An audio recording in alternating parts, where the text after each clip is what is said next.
Alrighty, good evening and welcome to the CREEDCAST. It's Thursday, the 30th of July.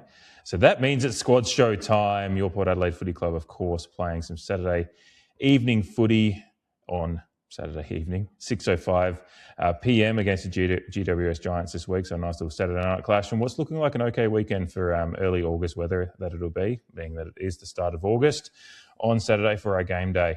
I am, if you're watching on YouTube, you are seeing a very, very different background for me as you usually would. I am house sitting for some parents that are away on vacation. So I'm doing a little remote setup for the squad shows for the next couple of weeks. So it's a little bit odd for me because I'm doing it with a lapel mic and my AirPods in so I can't actually hear myself monitor as I usually do. So it's very, very odd for me as to my usual setup as a creature of habit when it comes to these things. But that is the reason for the different setup. For you guys listening audio wise, you may not notice a difference, though the microphone setup is a little bit different. So maybe you will. So that's the reasoning for anyone that's wondering whether you're watching or listening.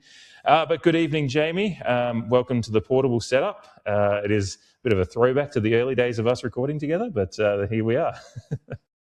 It certainly is. It certainly is a throwback. Unfortunately, I can't do in kind because I'd be breaking into rental properties that I don't live in anymore. But hello to you. Hello to everyone else, wherever you're joining us from, whatever your proclivities may be. And I know that Alan Power will be tuning in as he usually does, who loves the word proclivities. So, yeah, looking forward to this one. It's a very interesting prospect, GWS, and a decent time. It's obviously a weird time because of the doubleheader situation. Not that that's really made the AFL move the times as such at other stages of other seasons. But, yeah, we get an early start, which means an early finish, and we'll either have early beers or an early commute home.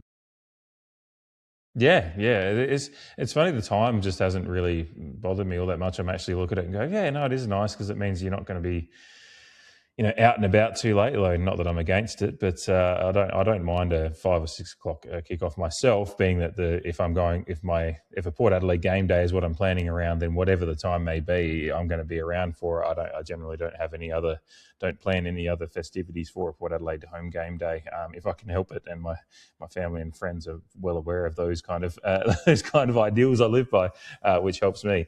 But yes, we do play 6:05 p.m. kickoff. Is going to be perfect. It's going to be nice weather. Well, not nice weather as it can be for winter. The bit of rain that we've had around this week should be clear by the weekend, so shouldn't be too many issues with the kind of quality of the game for the players or for the fans on the sidelines dealing with that. So yeah, a chilly night that it may be. Otherwise, perfect August footy weather. We'll get into the kind of the ins and outs and a bit of a preview and a little bit on the episode, but it would be remiss of us to start anywhere but celebrating that Willem Drew, who is obviously, we celebrated the fact he took over as captain, needs-based as it may be. He's still been captaining the side for a couple of weeks, and now we enter WD 150 week. Of course, a very, very popular player for this podcast, and indeed, I think a very, very popular player amongst the general fan base. I know there's sometimes some different opinions around on him, but I think the quality of human and player and the quality of just a representative of the Port Adelaide Footy Club cannot be denied, and we're very, very proud to see him turn out for his 150th. That we are. We've sung the praises of Willem Drew for years and years and years now. One of the favourites on the CREEDCAST, of course, just for the unsung, workmanlike teammate that he is.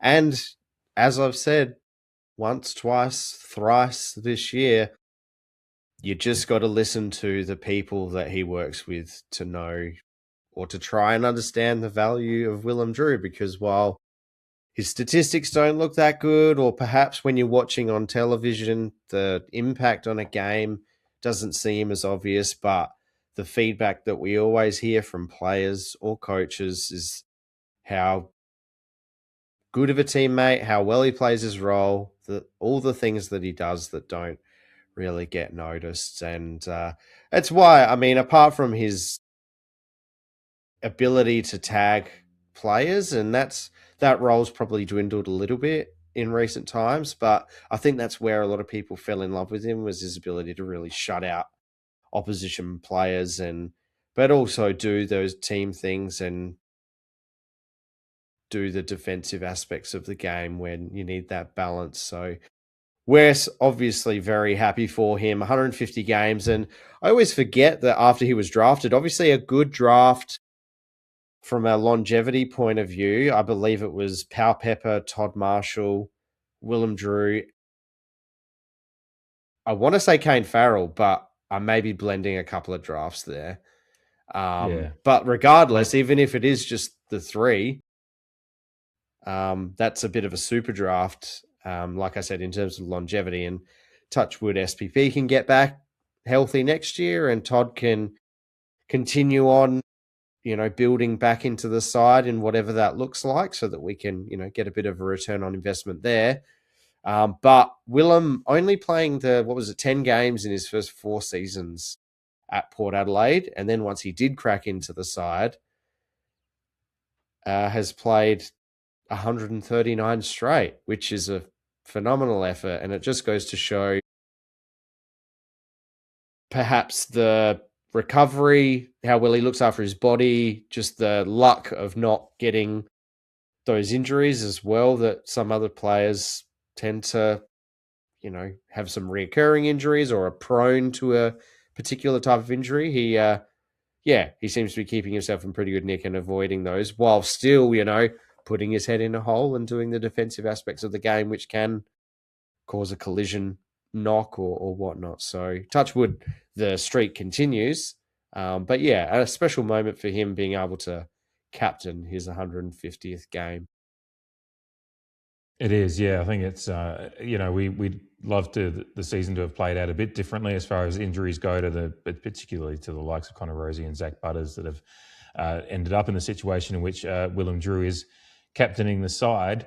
But you've got to be pleased with the fact that he gets to being the fact that he is having to captain the side, the fact that it's kind of serendipitously worked out that he's going to do that while playing his 150th, I think is a nice little romantic moment, whatever the situation that's led to it may be. So, yeah. And look, your point about the amount of games played in his first few years is very, kind of a prescient point to bring up as we kind of watch a very, very large crop of young players get thrust into the side and play some games currently, is like the preaching of patience. Yes, you can have your Zach Butters and Connor Rosees that explode immediately, and that there is those type of players. But there is the type of players that don't, whether it be through injury or just simply learning the game, sometimes take a little bit longer to break into some consistent footy. And whatever the journey may be, it's just about, keeping on supporting these guys. So as we watch Willem Drew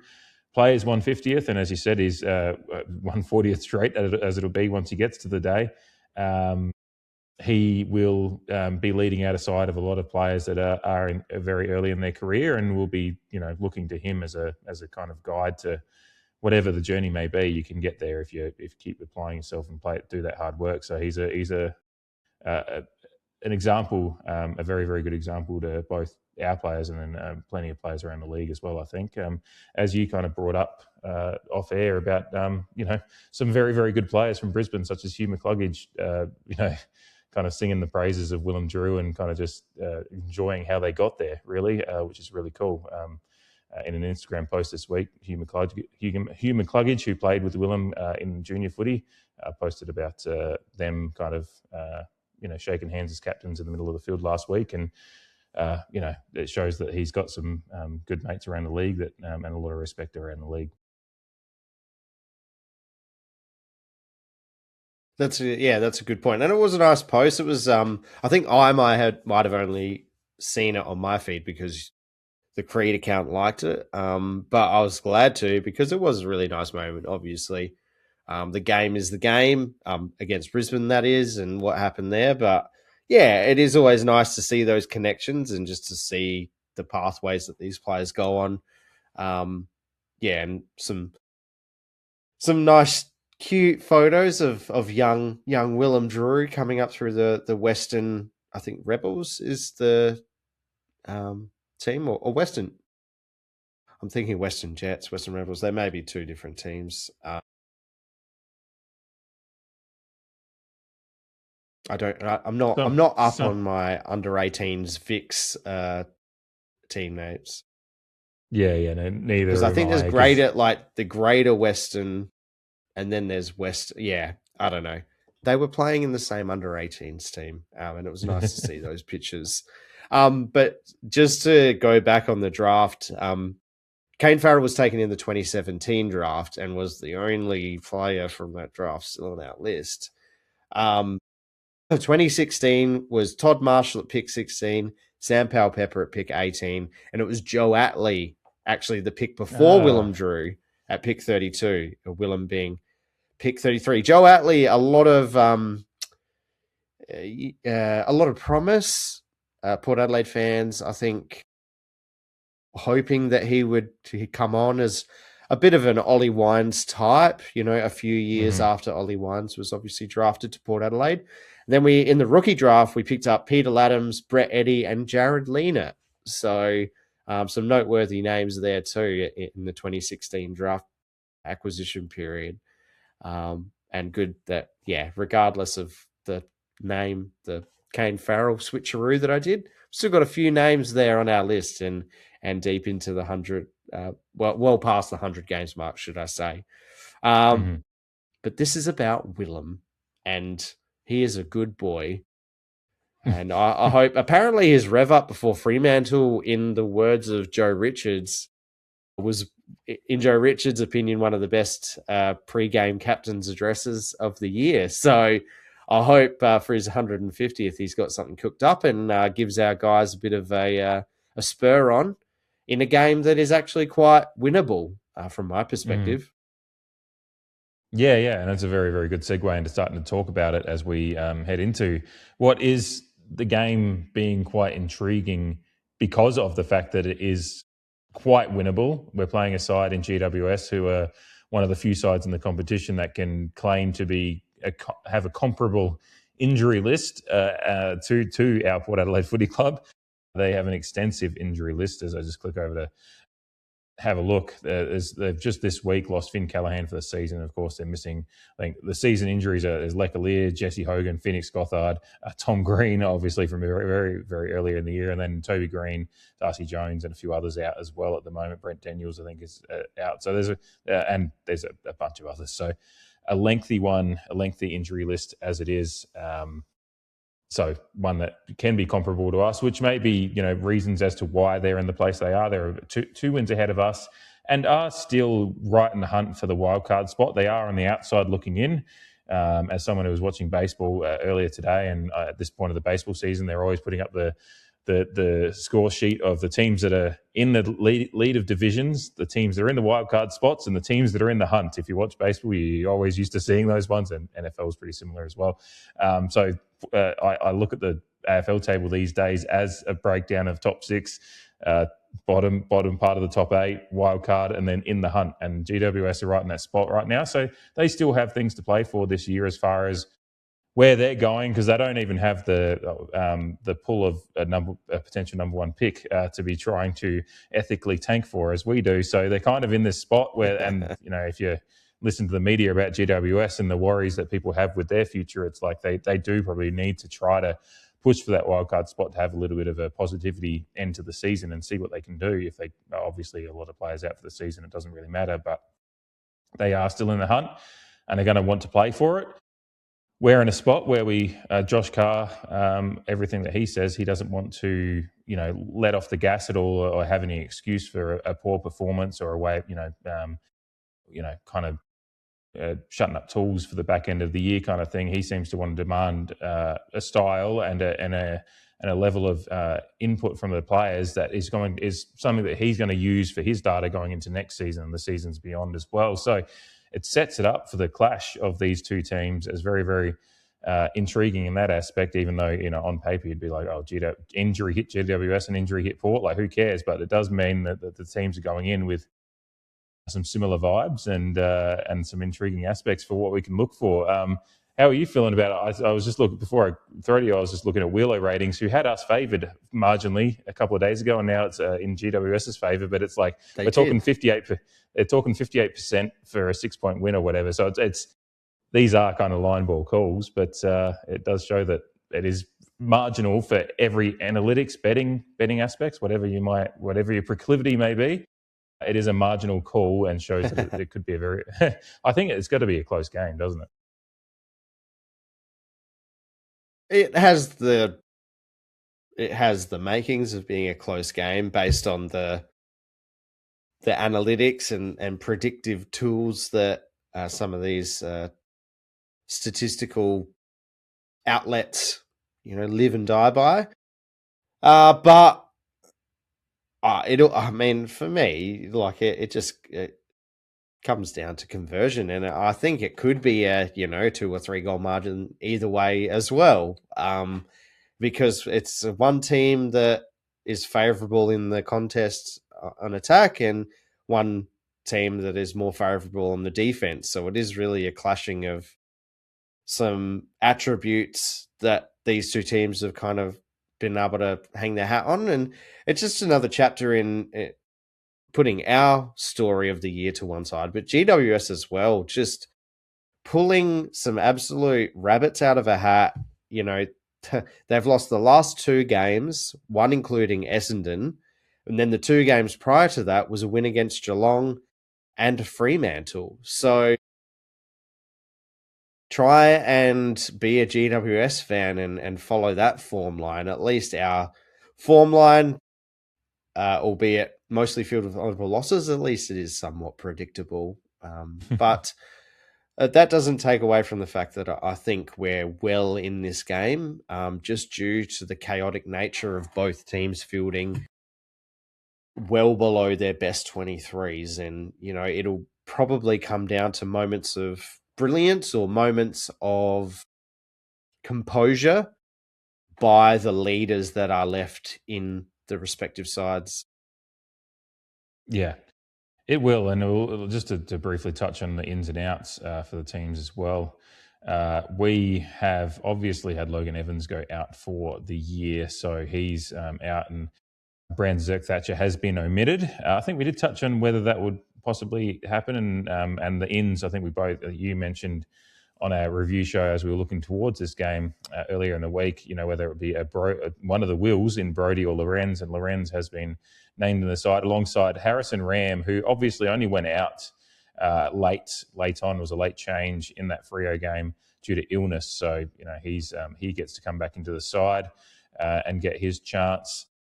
So just a couple of, more or less just an in and out for Brandon Zerk-Thatcher, and then obviously Logan Evans. The more structural, interesting part of it will be who does take over the Logan Evans role. And you posited, obviously, Miles Bergman's probably the most obvious choice based on just how well he marks. We're going to need some extra marking and guys that can play tall down there, considering, GWS have a spine that is still reasonable, even if they're missing a lot of key players. And their ins and outs are Finn Callaghan, obviously, out for the year. Connor Stone has been omitted. Kieran Briggs comes in, and Josiah Delana, who is an 8-gamer, I believe, listed as a small forward. I don't think he has an AFL goal yet, though, based on what I was looking at briefly earlier. So they're a side that still have a good defensive stalwarts in the likes of Sam Taylor and Harry Himmelberg and co down there. Whitfield, Ash, Connor Iden, all playing down back still. Clayton Oliver and go through the middle, and then obviously down forward they've still got the likes of Cadman, Stringer, and a few others down there. So they've kind of got players through every line that you go are very, very good players. It's just they're missing that extra touch of class that being fully fit brings you when you've got like guys like Tom Green, Toby Green, Finn Callaghan and co on the sideline. The same as we look at our line and go, look, Alia's there, Jason Horne-Francis is there, Mitch Georgiades is there. We can look at every line and go, geez, we've got some stars in every line, but you're missing the extra on top, which again goes to what you were saying about kind of like the evenness of the matchup. That's exactly right, and it's going to be hard to predict. It doesn't mean that an Aaron Cadman has to spearhead their attack, but they've got a very handy Jake Stringer on his day as the backup well, he's a medium forward, but does play very much like a key forward at times when he's on song. Toby Bedford and Callum Brown as well. So yeah, on the flip side, I can, your sentiments in regards to, oh well, look what we have, still hanging around there. They would rightly so be thinking the same thing, and Sam Taylor is no slouch. I can't remember if he actually played last year when we played in Canberra. I have a feeling he was injured. So that'll be very interesting, as, matchups with GWS in years gone by. It's usually like a Charlie Dixon versus Sam Taylor and, I suppose, Finlayson and some of those others after Dixon retired. But yeah, it'll be interesting to see what that looks like. I dare say he'll line up on Mitch Georgiadis, key back. But just the nature of how the two teams play, we need to try and find a way to expose their defence, which, Lockie Ash, Harry Hillenberg, Lockie Whitfield, Connor Iden, like it's much like ours in a way. It's probably our most solid line, particularly amidst the injury crisis. I forgot that Jaden Laverde was up there as well. He's listed in their back six on the team sheet. So that'll set them up to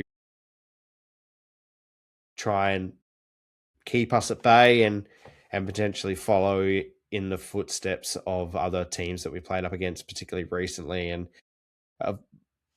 keeping us taking shots from further out and wider. And again, on the flip side, that's the task that we'll have to overcome, is trying to get enough good shots at goal to help our conversion, because we're last in the league, as we all know. And then in that matchup last year, although we won, we kicked 9 goals, 12. So, a forgettable game, of course. But, we need to be switched on and try and test their defence deep in our attacking 50. Need to penetrate deep and not go too much more into that analogy. Because this is a team that and similar to they're a team that have one of the better transition games, even if they are injured and struggling to win games at times. Their defensive 50 to forward 50 transition is very, very good, similar to Brisbane. There's a lot of other statistical areas that were very, very similar in clearances, whether it be stoppage or centre, are very, very similar. Contested possessions, they beat us a little bit in, but there's a lot of areas that we're statistically similar in. Probably one of the main differences is some kick to handball ratio. They do handball like I think most teams, it seems to be, they handball more than we do. Yet another team, that we come up against. So it will be, how that structural integrity can frustrate, because we've frustrated a lot of teams that transition the ball reasonably well this year when we're playing the best footy that we are, and we're kind of zoning off and making it hard for teams to find those, whether it be angle, corridor kicks and ability to pick their way through. But GWS do provide a decent test in that, and particularly with the fact that their one line that seems to be, staying reasonably fit is off the back line with some of that talent they've got that can run through there. But and they're going to want to take the game on. They're going to kind of, at this point, they've got nothing to lose in the sense of, they do want to try to, they've got if they lose the game, they're probably realistically out of the discussion, but they've also got nothing to lose in the fact that they do need to take the game on and play their style as best as they can to try, because that's the only way they're going to win games, is by actually just trying to, take a little bit of that anxiety off and just go for it in the way that they have played some of that, Orange Tsunami kind of footy over the last few years. That's the way they're going to want to try to win the game, is by, playing their style and taking that style to us. And they know, as many teams do at this point with Port Adelaide this year, we're a tough out, but we're not. If you can get on top, then you and start outscoring us by a bit. We're not going to score in waves, really. I've talked about it a bit this year. Our score usually ends up somewhere between 60 and 80 for 75, 80% of the games this year. It's somewhere in there. So you kind of got a benchmark of where you need to get to, and then obviously just keep us at bay and keep those shots shallower, so to speak, as you were talking about as well, with where we take our shots from. If you can just kind of keep the field tilted slightly your way, you're probably a fair way to the win. So we need to kind of counteract that and And we do need to just take advantage of our opportunities as well. Even if we are taking a few more shots from a bit further out, some teams do convert better from those areas as well. So maybe we just need to have some luck go our way, and those ones that fade right, fade left, just stay online or something like that. There's got to be, at some point, it's got to go for us in those as well. Like if we're only going to kick, have 21, 22 scoring shots, kick 12 goals, 9 instead of the 9 goals, 12 that we kicked last year. And then that'll get us into the 80-point range already and be, a chance at a win there. But I can't imagine it being a blowout either way. We'd have to really down tools for it to be a blowout against us, and then I just can't imagine us being able to blow a team away at the moment with the lack of key kind of Rolls Royce personnel we have out there to do that. We're going to have a lot of guys work hard and have a lot of class, like your horne-francis and co. He's gonna. It'll be interesting to see how much attention they give him as well, because he is really as we saw last week, he is the focal point now, and he had a very, very good game last week. I saw Bharat Sundaresan, I think, put in some writing today for the AFL that Port Adelaide fans may look back in 2026 as their memory being the year of that made Jason Horne-Francis, which I find a very, very good salient point as well. And this game's going to be a big test for him once again, because he has obviously grown as a player. What I'm really enjoying is his growth in maturity as well, in handling that mantle of being the man. He's not getting involved in as much hargy-bargy, and he's still an emotional player. We can see that, but he's managing it a lot better on field. Channeling. Yes, and channeling it to be into a better footballer. Yes, he is, and it'll be interesting to see if Toby Bedford, will be put to him, GWS's key tagger. And that's where the interest will lie, in how the likes of Willem Drew, for example, Ollie Wines back up their games against Brisbane and Fremantle over the last couple of weeks. And Jace Burgoyne as well, he'll have a role to play, of course, and try and get that disposal efficiency back up to where we would all want it to be, because he's clearly showing that he can get involved in the play in his heightened exposure to the midfield. But I'm still confident that JHF will be able to deal enough with whatever attention comes his way. I think he's that type of player that makes it a bit difficult. A bit like Patrick Dangerfield, obviously in his prime, is one player that's really difficult to match up on, because they kind of got a little bit of everything. They got the power and the surge and the drive in the legs, the elusiveness, the agility, and the IQ. So it's intriguing, because it is just another week that JHF carries more load in that midfield, while not, he's not the captain.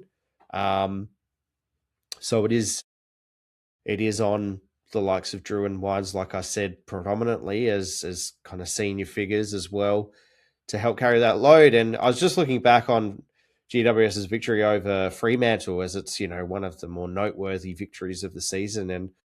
And they still boggles my mind. Absolutely. We all lost tips there, that's for sure. But they smashed Fremantle in clearance while getting smashed in hitouts themselves, which is interesting. And they beat Fremantle handily in contested possession. So some of these contested possession, I think we've bridged that gap a lot better than recent years, while not being dominant. But clearance and stoppage and hitouts are something that we've been fairly consistent in, particularly after the bye. So it'll be interesting to see.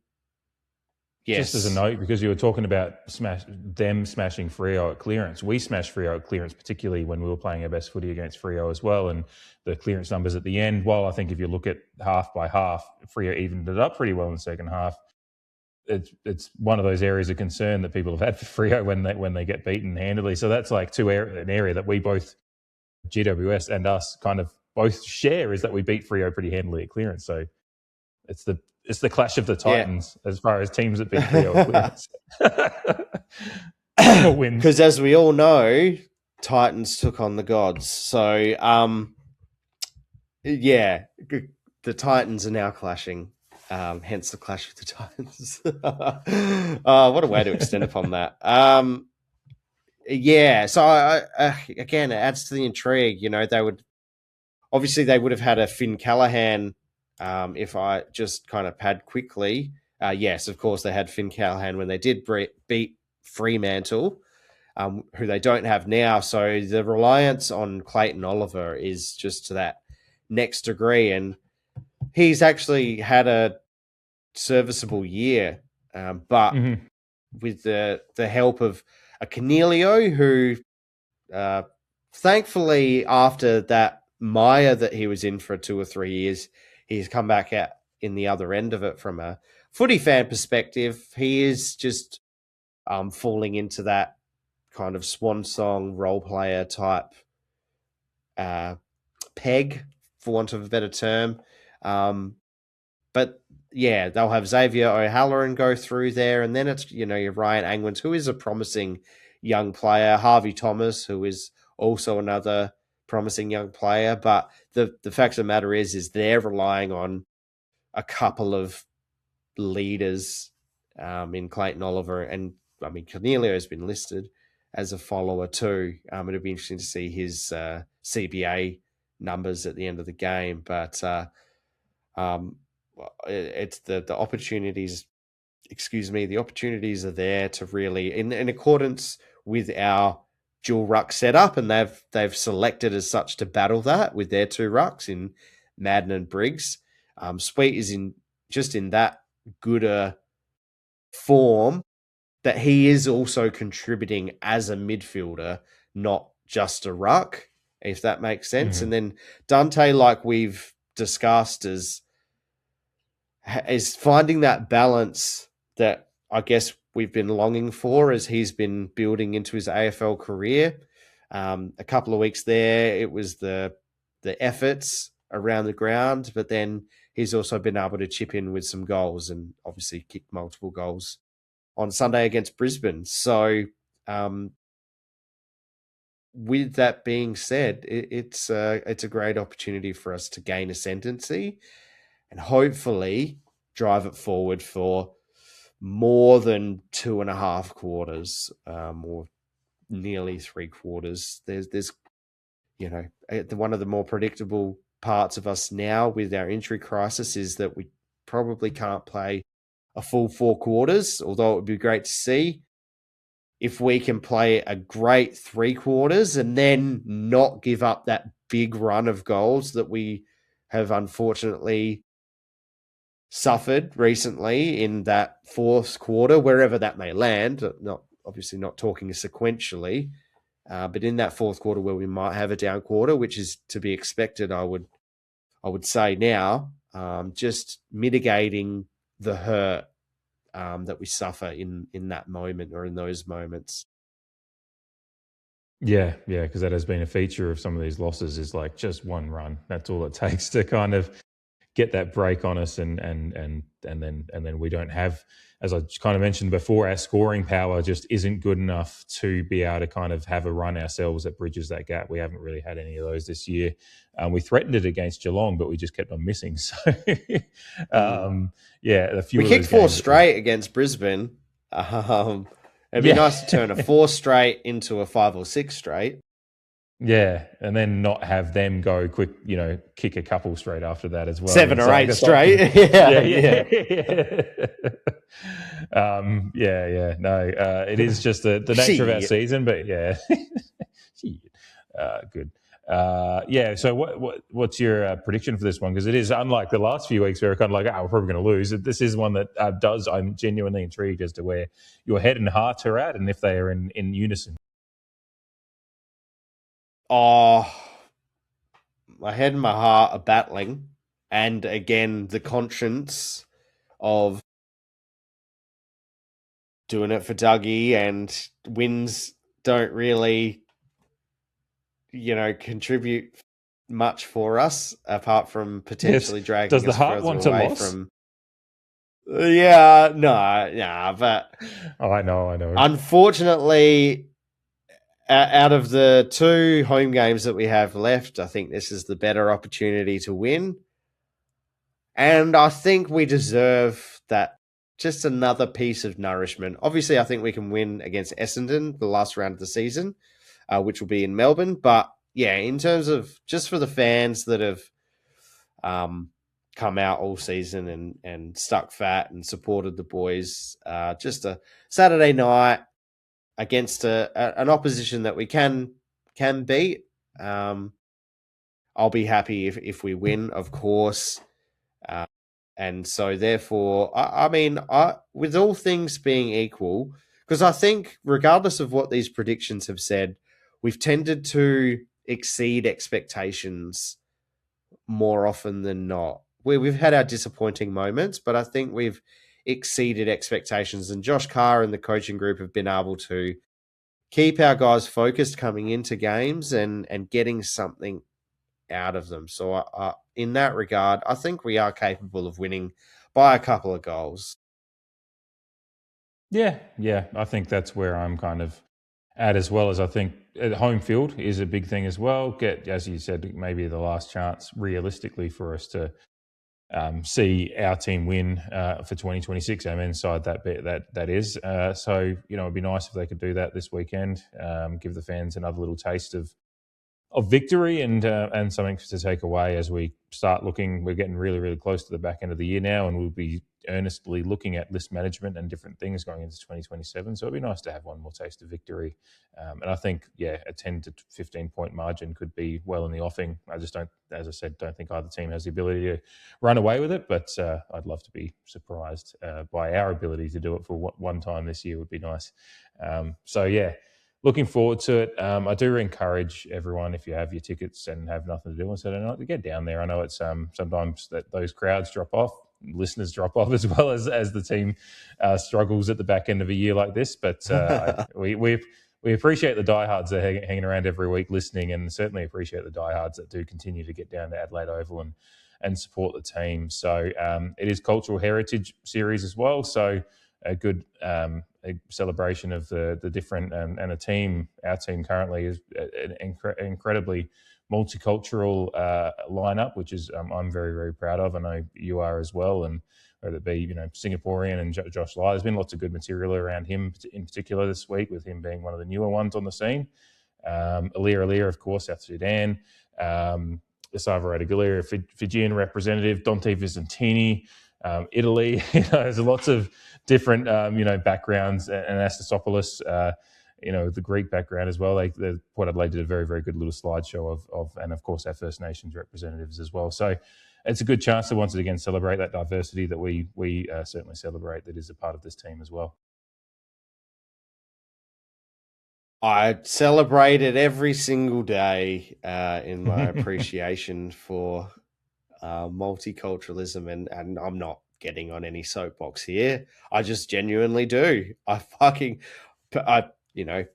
Jamie Oliver, it's a bit of a gimmick, but I fucking love food. And I love food from around the world. So, my daughter had her kindy graduation, and we're living in Paraka. It's quite a multicultural community, hence her kindergarten being multicultural. It was a bring a plate of food for lunch for kindy graduation, and it was one of the fucking best spreads I've had in recent times, just due to the plethora of different choices of cuisine available there, and of course being the Caucasian Australians, we made sure the fairy bread was looked after. I love that. I love the stories that come out of things like this. I don't view it as tokenistic. It's just appreciation.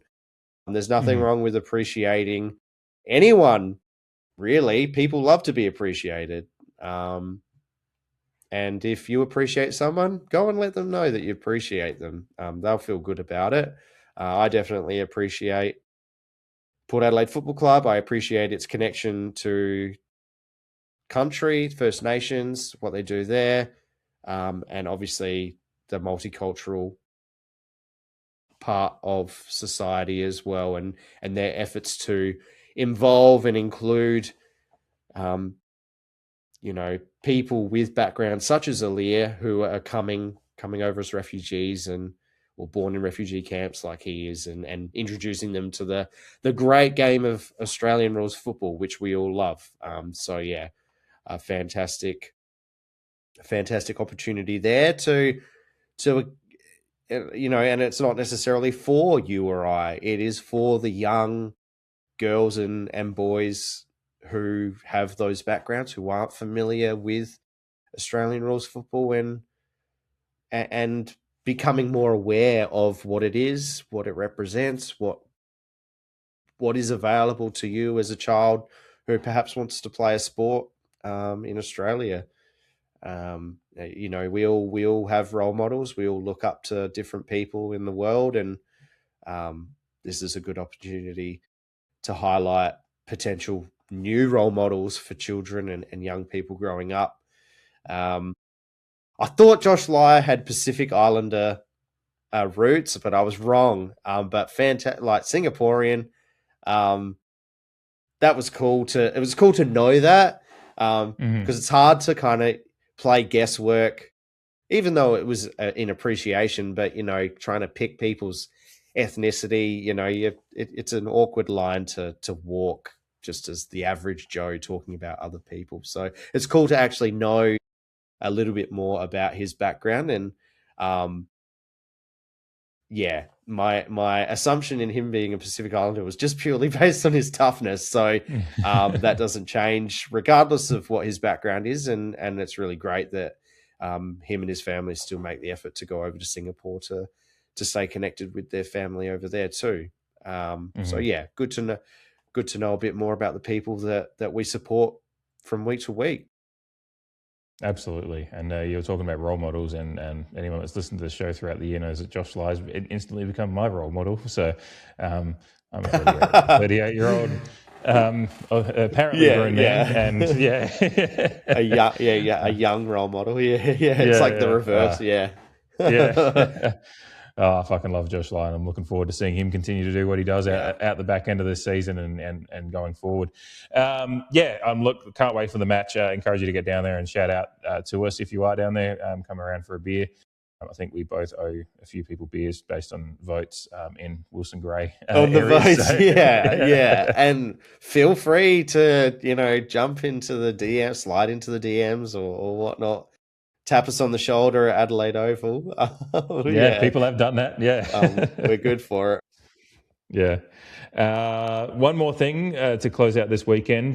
We would love to talk about the Magpies and that more, but we just obviously time is of the essence, and we like to pour that time into the AFL side. But it is big news on the Magpies front, who do play at home at Alberton Oval at 1:10 p.m. on Sunday.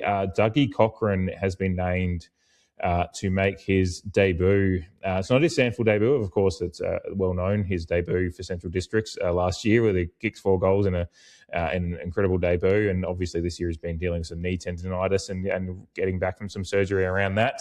But he has been named, so all going well, no late changes or anything like that. He will be playing his first game for the Port Adelaide Football Club this weekend. So it's a moment to celebrate. Of course, we are all looking forward to when he does do that for the AFL side. But for now, this is a very, very tantalising prospect still to see him run out in the prison bars at Alberton Oval to play some competitive football for the Port Adelaide Football Club. Listening to Jacob Surgeon on the radio, they kind of, I think it was Kimbo and Chad, were asking what his kind of position will be, and they said that, look, this is a guy that can play all over the field. We see him as a bit of a utility, so we're just kind of going to essentially let him just go out there, have fun, is essentially what the message has been from the coaching group, which is essentially, I think that's a perfect attitude to throw him in there. Don't put the pressure on his shoulders. We don't want you to go out and win the game for us or anything like that. We want you to go out there and play footy and start enjoying playing footy again and start preparing for your imminent AFL career. Absolutely. And as a player, what better message to get from your coach? Just go out there and have fun like it's fucking juniors all over again. But no, I dare say that Dougie Cochrane will be champing at the bit champing being the correct word there, because he's obviously missed a fair bit of football this year, but obviously pulling on the Magpies Guernsey as well for the first time in a senior match will be just a nice little delight for him he's been working towards. As well as that, playing with his older brother too in the same team will be a momentous occasion for the family as well. And the team sheet has him listed on a halfback, but it will be interesting to see how many different lines he ends up in on the day as well, because as Serge said, he can play anywhere, and he definitely has those attributes. Obviously, though, he is coming, whether we believe that, whether we want to tip into conspiracy theories about him going in for surgery and not playing in the under-18s, etc., etc., he is technically coming back from surgery, injury. So obviously hope that he runs out the game well and, doesn't aggravate anything and is able to play the minutes that I guess the club and he wants to play. But some good ins for the Magpies too, now that we're talking about it, with the likes of Mead, Ware, Zirk Thatcher, Doug Cochrane, but even Nick Moore comes back into the side. I'm not sure why he was... he had a groin injury, as it says here on the Port website. So we play Norwood, which historically, great matchup, but I think will be a tough matchup for our boys. But there's still enough there to sink your teeth into as a Port Adelaide fan. And I know you're heading down to have a look because, that's a good opportunity to see what we may have in our AFL setup come season 2027. Yeah. No, once I knew that he was making his debut, and it's been kind of whispered about for a few weeks that this was a chance, and I've kind of there, and even just aside from that, it's like Finn Wakelin as well. Like that was a real kind of boost. His performance recently as well. So get to see him play. And it's just actually cool. Keeps his spot, the number 80. Yes. It is really funny seeing some of the numbers out there. Oh, yeah. I love it. And I love that number 80 kicks 6 goals against. And look, you mentioned about the kind of tough matchup it is against Norwood. But, Woodville West Torrens were third on the ladder when we beat them a few weeks ago and we're bottom. So, this is a team, and when I watched them play, this is my second time I've had the opportunity to go watch them play. I went and saw them play at Sturt a few weeks back or a month ago or whatever it was. They did play some reasonable football for a half, and it's just, but you could tell they were kind of, that was kind of holding up with structural integrity and the actual class of Sturt was better. We were just kind of holding up, and then once Sturt got a run on, it was just like, it was, good night, nurse. It was just like, that's what's going to happen. So sounds familiar. Who knows what?